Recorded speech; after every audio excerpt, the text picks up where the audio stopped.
Hello and welcome to Riverland Women, the podcast which celebrates the amazing achievements and inspiring stories of women across South Australia's Riverland. I'm your host, Kerry Lush from the podcast station. I'm a freelance writer, podcast host and coach, and I'm a former ABC radio broadcaster. Join me each week as we meet some of the extraordinary women who call this region home. This is Riverland Women.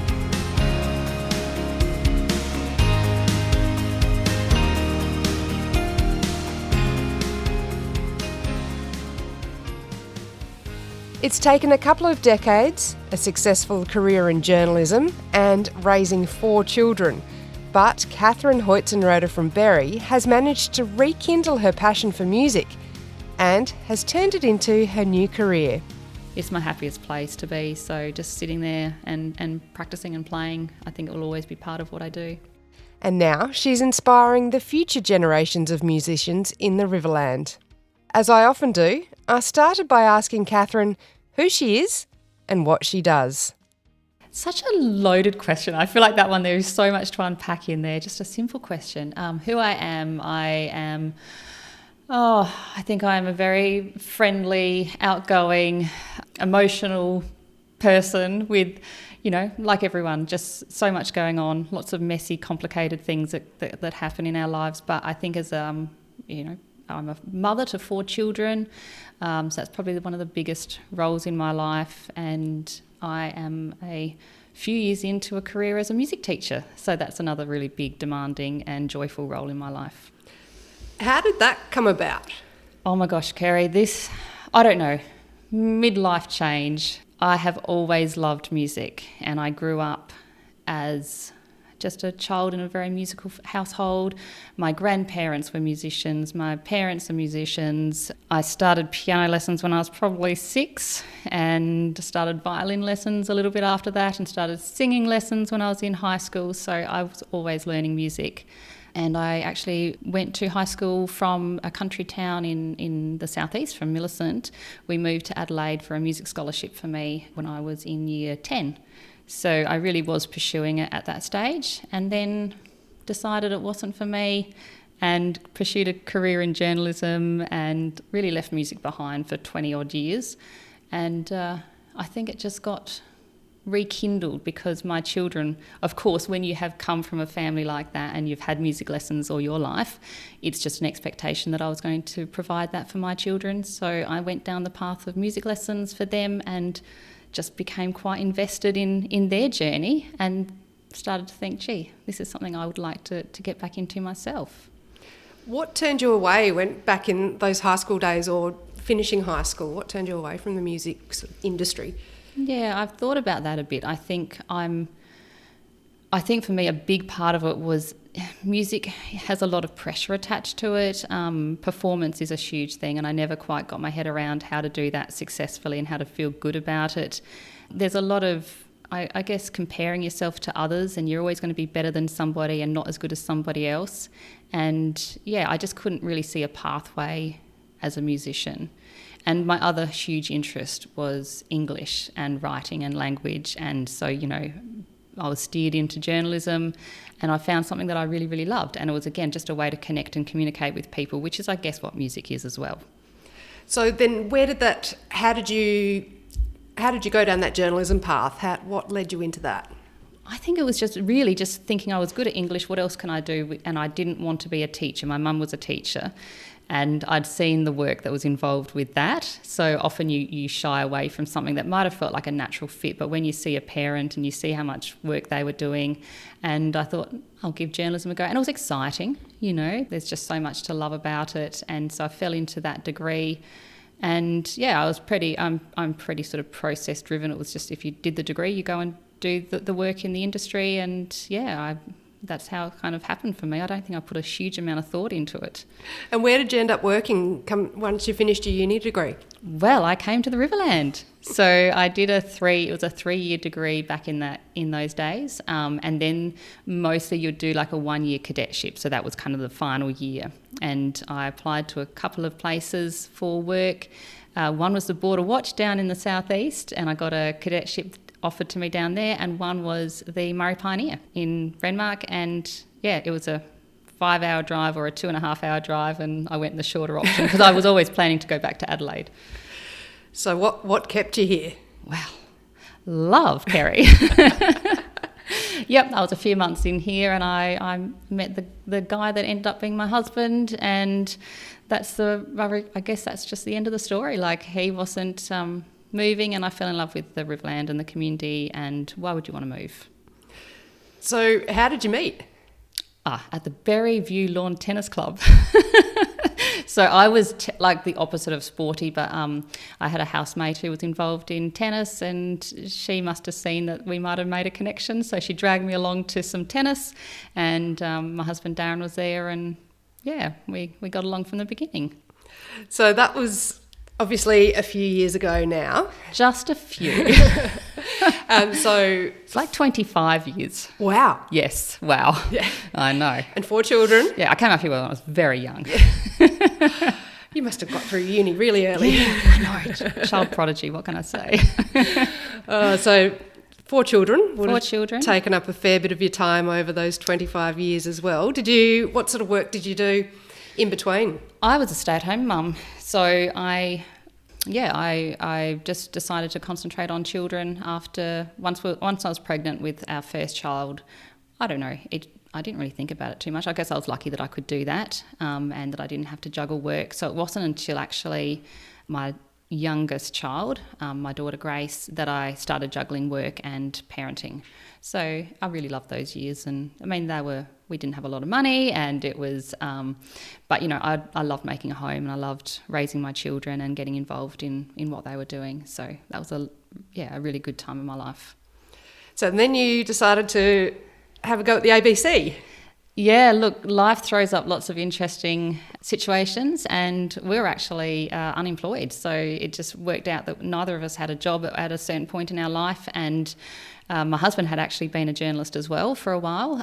So we saw a job advertised at the ABC, and he's like, no, that's not interesting to me. And I was like, actually, that's quite interesting to me. And I just remember going into the ABC and loving it, and you know, walking into the studio and thinking I could work here. I would love to work here. And I had to do a few sound checks and record a few things because I didn't have a resume or anything. You know, I'd been out of work for, 7-8 years. So it was a long time to then go back into a workplace. And yeah, I remember getting that job, and it was full-time, and it was a huge change, but it was really exciting as well. Would have been pretty daunting going back after so long out of the workplace and going into something different. Going into something because I've gone from a newspaper, and things had changed.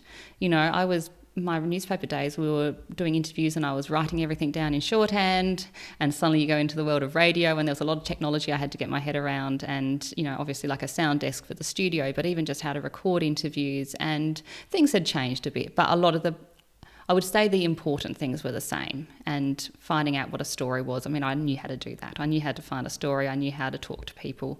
So the things that I loved and enjoyed were still the same. I was only thinking about shorthand the other day, and what was it? Tyline it was called, wasn't it? Yeah, exactly. And before that there was, I'm trying to think what it was called. There's another one, isn't there? It started with a P, I think. But I did the Tyline. Yeah, and that wouldn't even be taught these days because everything's just recorded.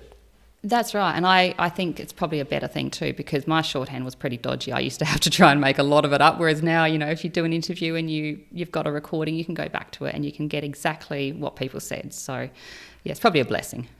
So then, so at the ABC, did that for how long there? I think I was there for nearly 10 years. Wow. Yeah. I mean, I'm a little bit dodgy with dates. My brain, just everything morphs into everything else. But I think it was about 10 years. And in that time, I actually had another child as well. So I'd gone to the ABC with 3 children, and I did take a little bit of time off to have our 4th child. And that job changed a lot over the years as well. So, yeah, I was there for quite a while. And it was only, I think, maybe 2 years ago now that I left. So you were working there, and then I was moonlighting on the side, you see, Kerry. So I had my children were doing music lessons through Music Alive in Loxton, and the owner asked me whether I would teach violin. She had a few violin students, and they'd lost their violin teacher, so there was no one else to do it. And I said, no, I just don't have time. And the seed had been planted, and I thought about it, for quite a few days, and I was like, oh, actually, I would like to do it. So that's just really where it started. I just went to do a few little violin lessons, and, over the years, I then added in piano teaching as well. And I would just find that I would sit at the dinner table, and my interest in talking to my family about my day was always about my students and my lessons, and more and more so it was less about the journalism. So it was just like the interests had just changed, and instead of moonlighting as a teacher, I decided to actually, open up a bit more space in my life for it, and close the door on journalism for a while, and concentrate on teaching. Did you have to go and do a dip ed or any sort of extra teaching extra learning to be able to be a music teacher? There was no actual requirement to a lot of it was just, I guess, having been involved in music lessons for so long, you just try and emulate what your teachers have offered and done. There was no formal requirement, but Kerry, I've done so much learning over the years. I have put myself through a lot of professional development, and a big part of that has been improving my own playing. I mean, you cannot teach if you can't do it. So I've had to really work really hard on my own musicianship and learning. I've gone back to doing piano lessons. I've studied and done a diploma in music. So it's called an AMUS-A, an Australian, I'm going to get this wrong, Associate Music Diploma. And that was through the Adelaide Uni, through the Australian Music Education Board, and I only did that last year, so I now do have a music diploma. What was involved in that? So much practice, practice. Crazy. Hours a day? Or? Hours a day. Wow. Hours a day. It was I bought a gown, you dress up, it's a concert, and you do it to 2 examiners, but you have to perform. There's no talking in it at the start. It's just giving a concert. So actually in preparation for that, I did a concert at the Chaffey with a couple of other beautiful pianists. One was my teacher, Karen Skews, and Marilyn Braun as well, another teacher that I work with. And we had this beautiful afternoon of piano at the Chaffey Theatre and performed with candles and all our classical music that we love. So that was my preparation, and probably about a month and a half, 2 months after that, I sat the diploma down at Adelaide Uni. Wow. So how was that performance? I mean, I know, being a journo with the ABC, you're all on air a lot, your stories are going out to a broader audience, but actually being up on stage and having real people in a real audience, how was that? There is so much preparation to performing, and so much mental preparation. Obviously, you want to be so secure with your pieces and you want to know your music, but a lot of visualization, a lot of preparing yourself mentally to kind of, I guess, envelop yourself in a bubble and to feel that you can perform your music authentically and how you want it to be, and, kind of embrace your audience, but also allow yourself just to be in your own space as well. So yeah, I love actually a bit of the psychology of performance, and I do read a lot and listen to a lot of podcasts about music psychology. It's very similar to sports psychology, and there's a lot of research because of course there's a huge physical response as well when you go out and perform to people. So yeah, a lot of preparation, but I was really happy with how it felt and how it went. And did that then, was that a requirement of your, that was just something you did off your own bat to help you with the exam? Yeah, so I just knew I knew how big the exam was. I spoke to people who have done it. I knew that the failure rate was really high because they don't just award it because you can play your pieces. You have to convince them that you deserve this. And the only way to really practice performing and to do it is to perform. So that's why I knew it was important to do something like that. And in the end, I'm really glad, even if I hadn't passed the diploma, I was so glad to do it because it was just a beautiful community event. And, I think we can do more than what we realise that we can. It was lovely to actually share what we love with the community. Where does that lead you now that you've got that diploma? What can you do with that?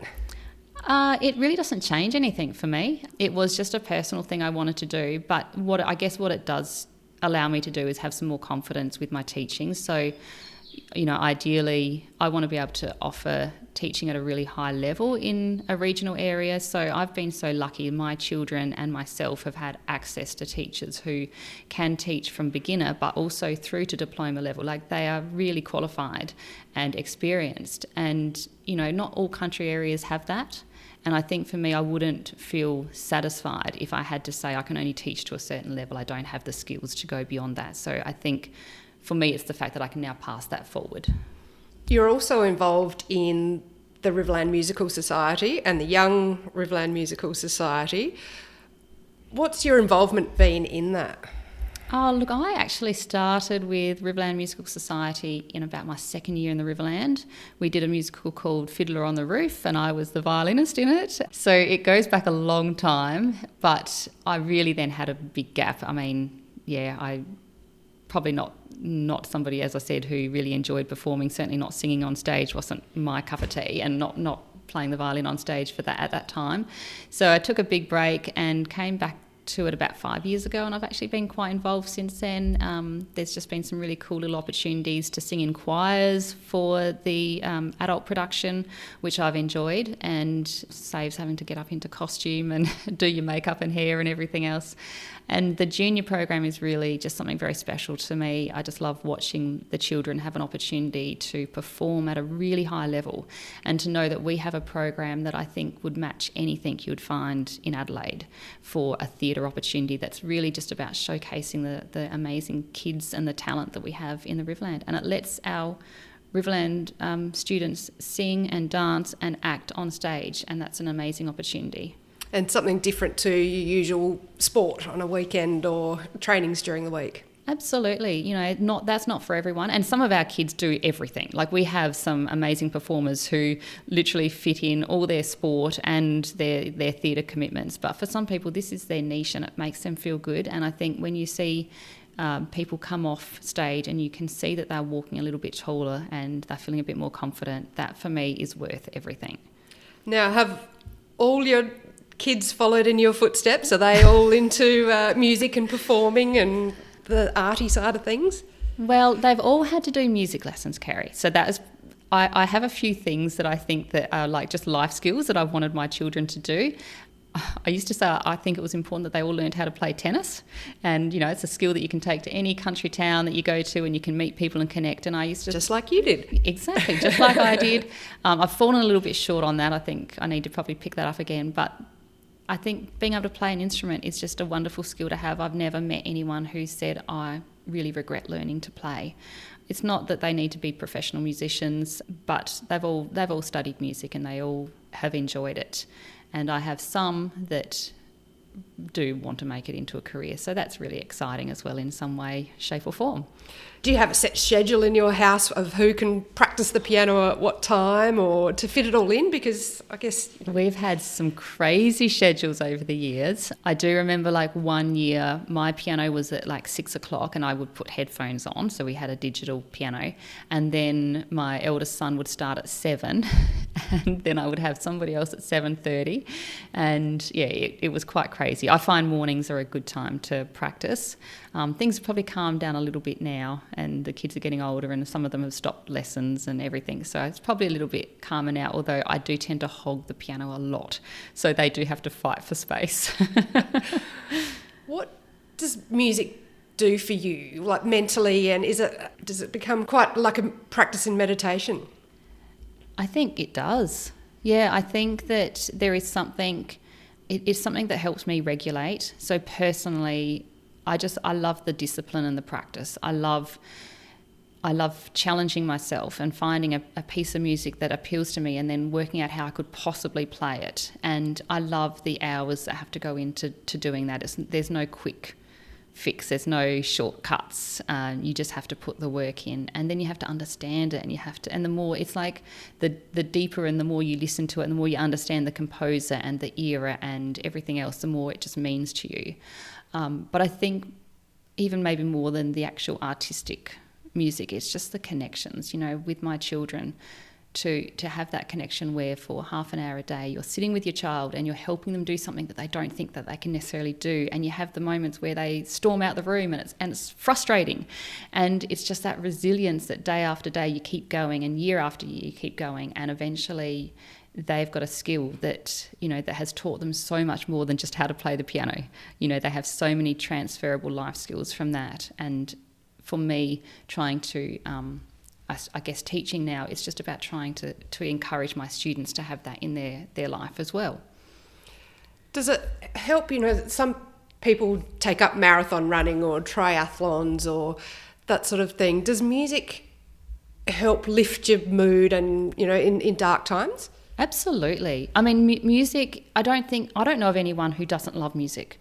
I don't know of anyone who doesn't have a particular taste in music, who wouldn't find that there would be times they'd be wanting to turn some music on in the car and just listen to it, or put their headphones on. I think playing music is a different level again. I think actually sharing that and creating that is absolutely fabulous. But yeah, for me, it helps a lot, and I hope that it helps my students, and I hope it helps my children too. But we know that, for example, singing, and you don't have to have the best voice in the world, I certainly don't, but like actually singing releases these amazing hormones that make us feel great. So there is so many health benefits for singing, and that's an instrument that we're all born with, and we don't have to even invest in buying something, you know, like just at the most basic. If we can just sing to our children and just sing in our life, sing in the shower, sing in the car, it's going to do great things for your mental health.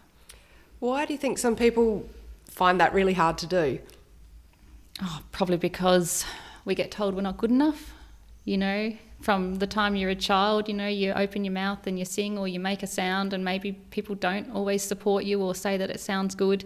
Maybe you make mistakes, you know. I think there's a lot of just having to have some confidence as well. You know, we all need champions, and that's what I would like to be for people. I'd like, whether it's singing or playing the piano or violin or anything, actually just telling people that, you know, you've got something and it's beautiful and you can share it and you can develop it, and, you know, no one should ever tell you that you're not good enough. So what's next for Kath? Oh, well, this was my year of consolidation. That's what I was looking at. It's been just such a huge couple of years of, you know, growing essentially a business, of having students, you know, growing a student base, learning how to teach, learning what I want to teach and my why and everything else, and just my own professional musicianship skills has been huge. So this year I just really wanted to settle into that and just kind of breathe a little bit more and, you know, have a few less practice commitments as well, although I seem to keep finding things that I need to practice. So, and I guess after you've been practicing so much for the diploma, that it's probably just become a routine, and what you have to fit into your day. I did have probably a month or so after the diploma where I really didn't sit at the piano very much at all, and, you know, but, you know, then I get drawn back to it, and it's my time in the day, and it's my happiest place to be. So just sitting there and practicing and playing, I think it will always be part of what I do. Well, Kath, thanks so much for having a chat to me on Riverland Women. Thank you so much, Kerry. That's Catherine Heuzenroeder from Berri. To find out more about the music lessons she offers, you can contact Music Alive at Loxton. And if you've been enjoying these podcast episodes, I'd love it if you could help spread the word. You can do that by subscribing on the podcast listening apps or sharing episodes on social media. Thank you for listening to Riverland Women.